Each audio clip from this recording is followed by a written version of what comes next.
আহা নারী মানুষ ভাল না রে, আমারে মাসে মাসে আমার বাপেরও মাসে।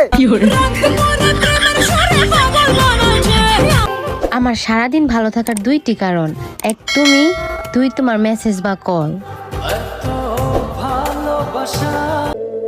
যোগ্য মানুষের ভিড়ে আমি এক অযোগ্য সৈনিক, যার প্রয়োজন আছে কিন্তু মূল্য নাই।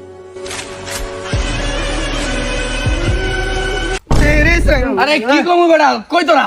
এই তো এখানে। আরে বেটা পাম বাগানে বেটা সান্ডা আছে, আমি আগে জানতাম না। কিছুক্ষণ আগে একটা সান্ডা পাইছি, মিয়া বেটা বিরিয়ানি বানায় খাইছি, কি কমু এত স্বাদ ভাই সান্ডা খাইতে, আমি আগে জানতাম না। কফিলটা যে সান্ডা খায় আমি মানলাম ভাই, স্বাদ আছে। স্বাদ আছে? হ্যাঁ। তুই এই পাম বাগানে সান্ডা কই পাইলি? যে কটা আছে ওগুলা তো গুইসাপ। বাপ রে, তুই গুইসাপ পেয়ে গেলাইছ, তাড়াতাড়ি গিয়ে প্লাস্টিক সার্জারি করা যা। এই যে মেয়েরা, নো আটা নো ময়দা, অনলি ভিমবার, এক ঘষাতে পরিষ্কার। আফসোস তো আমার একটাই, যারা আমাকে আঘাত করেছে তারা কেউই আমার শত্রু ছিল না। তোমাকে পাওয়ার পর আমার জীবনের সব থেকে বড় স্বপ্ন কি জানো? তোমার পাশে দাঁড়িয়ে তোমার সফলতা দেখা। মামির কথা কি বলবো, সে তো আমার দ্বিতীয় আম্মু। কারোর সাথে কথা বলতে ইচ্ছা করে না, আর তোমার সাথে কথা শেষ করতে ইচ্ছা করে না।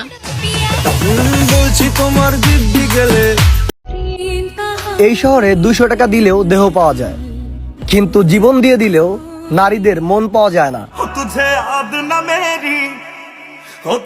বাবাদের বাস্তবতা কখনো বুঝতে এসো না, কারণ তারা রোদে পুড়ে বৃষ্টিতে ভিজে শুধু সন্তানকে সুখে রাখার জন্য। সত্যি আমি ব্যর্থ, আমি হেরে গেলাম এই মেয়ে পটানোর যুদ্ধে। হে আল্লাহ, আমার স্বামী আমার জান্নাত, আমি তাকে আমার নিজের থেকেও বেশি ভালোবাসি। তুমি তাকে সব সময় সহি সালামতে রেখো। অন্ধকারে উঠতে দেখেছি জ্বলন্ত এক ফানুস, আলো পেলে ছায়াও হারিয়ে যায়। আর তুমি তো ছিলে একটা মেয়ে মানুষ। 10,000 টাকা কাবিনে 30 বছর ধরে সংসার করতেছে আমার আম্মু। ওহে প্রিয়, তোমার কিসের ভয় ছিল? আমি তো সেই মায়েরই সন্তান। পরিবারের হাজারো কষ্টদায়ক কথা শুনেও বেঁচে আছি, কারণ একটাই, আপনার সাথে বাঁচবো বলে। তোমার তো খোঁজ নেওয়ার অনেকে আছে, তাই তো আমার সাথে কথা না বলে থাকতে পারো, কিন্তু আমার তো তুমি ছাড়া কেউ নাই। আমি কি করে থাকবো বলতে পারো? এলাকায় পাত্তা না পাওয়া পোলাপাইন অনলাইনে বিলেন। তাবিজ ঝুলাই দিছে তার মা তার মেয়ের গলায়, আমি নাকি মায়াবতীরে পতিরাতে স্বপ্নে জ্বালাই। একজনকে 1 ঘন্টা ধরে বুঝালাম এইসব প্রেম টেম ভালো না। ওমা কিছুক্ষণ পরে শুনি সে আমার প্রেমে পড়ে গেছে।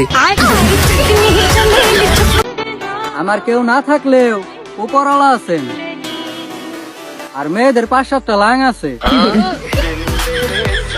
এমন একটা সময় ছিল আমার প্রতি তার ভালোবাসার অভাব ছিল না, আর এখন সে এতটাই বদলে গেছে আমারে ভালোবাসার সময় পায় না। আমার চোখের ভিতরে সেই নোনা জলের ফোঁটাগুলো একটু হলেও তুই অনুভব কর। আমি সবাইকে হাসিয়ে নিজেই রাতভর ঘুমাতে পারি না। হয়তো একটু বেশি রাগ দেখাই, কিন্তু বিশ্বাস করো জান, নিজের থেকেও বেশি ভালোবাসি তোমায়। শুধু মেয়েদেরই কেন জোর করে বিয়ে দেওয়া হয়? আমরা ছেলেরা কি মানুষ না?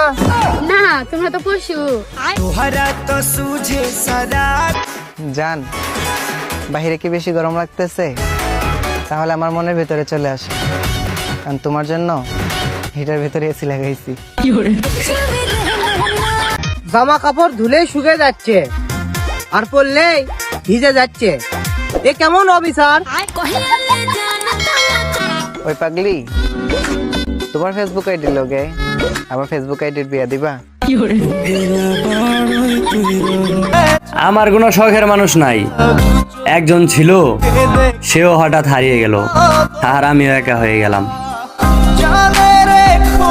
আমার বউ নাটকের প্রেমের গল্প পছন্দ করে, কিন্তু আমারটা না। কয়েকদিন ধরে রাতে ঘুম ধরতেছে না। কারু কি গার্লফ্রেন্ড ভাড়া পাওয়া যাবে? বিশ্বাস করেন ভাই, ঘুম হয়ে গেলে ফেরত দিয়ে দেবো। ছেলেরা বেঈমান হয় না, শুধু একজনকে ফেললে আরেকজনকে ভুলে যায়। এই ভিডিও বন্ধ কর, সত্যি কথা বাড়ি গেছে। আমার মতো প্রতিটা ছেলেই চায় সিঙ্গেল থাকতে, কিন্তু কিছু দুষ্টু মেয়েরা আমাদেরকে পটিয়ে ফেলে। যেই মেয়েরা সারাদিন হাসে,